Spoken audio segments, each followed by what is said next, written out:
The Russia special counsel making a brand new court filing cataloging some of the evidence it used and seized in the Friday indictment of the longtime Trump associate, Roger Stone. CNN's Evan Perez and Sarah Murray are here for the conversation. What are we learning most of all? So they have the pre-dawn raid, right?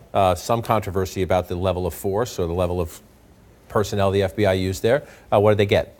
Well, you know, there's a lot of things, the type of things that you would get in this type of search. I mean, from financial and bank records, Apple cloud accounts, things having to do with his cell phone. We know that they took his cell phone and returned it a couple of days later over the weekend. So the types of things that you would expect that when the FBI comes to your house and goes through and searches and takes a record. And one of the things that they've done today is they've put a protective order on some of this evidence, which is typical in these types of high-profile cases. It's basically make sure that whatever is being shared as you prepare to go to trial, that stays within the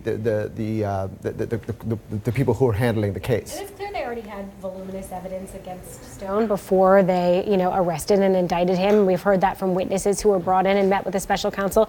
But then they continued, obviously, gathering additional information, gathering, those electronic devices. They may have already had access, for instance, to some of the stuff from iCloud, but it seems like they did want the physical devices, and they went to his apartment in New York, as well as his home in Florida, as well as sort of a storage space / office in Florida that he uses for his InfoWars appearances. He apparently keeps his memorabilia there.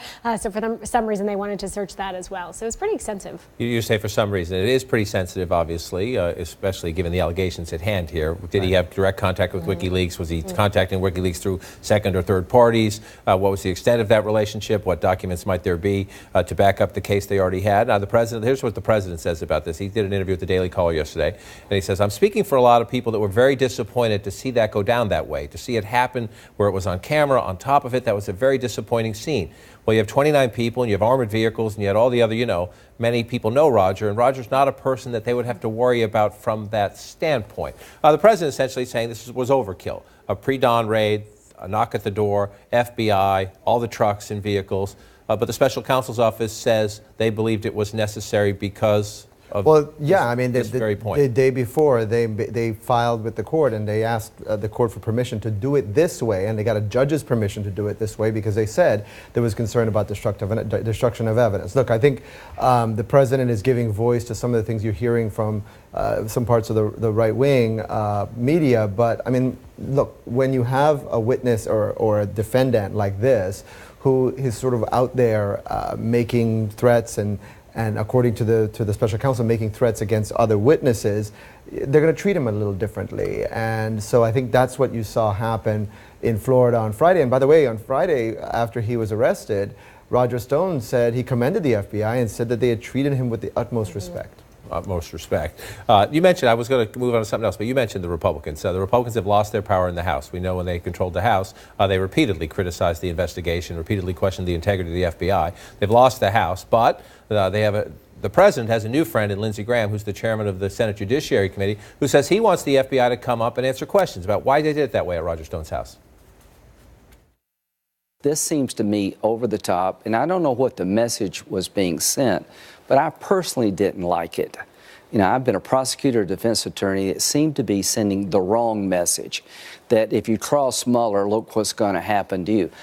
Mueller, do your job, but these tactics are unacceptable given the level of threat here.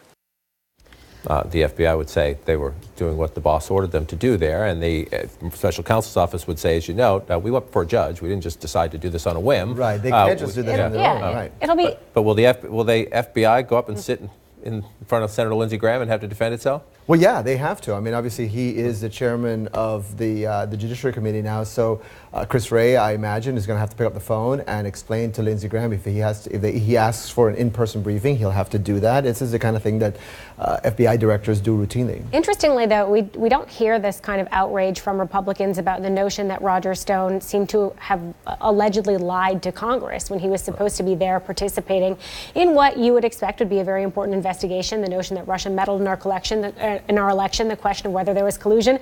We haven't heard a whole lot of concern from Lindsey Graham about that part. Could you possibly be suggesting that the Republicans have selective outrage. You know, it it's does seem that way. Look, they have an oversight role in this, and certainly it's their job to ask the questions and to get them answered, and for the FBI to provide an explanation. But you know, it seems like if I were Lindsey Graham, I would also have some more questions about what's going on with Roger Stone. In this Daily Caller interview, the president was again critical of the Mueller investigation. He says there's nothing there. It's gone on forever. It's cost more than $30 million. But significantly, he was asked, what about the potential release of the Mueller report when it's final? And the president says, I'm going to leave it up to the Justice Department. They'll have to make their decision within the Justice Department.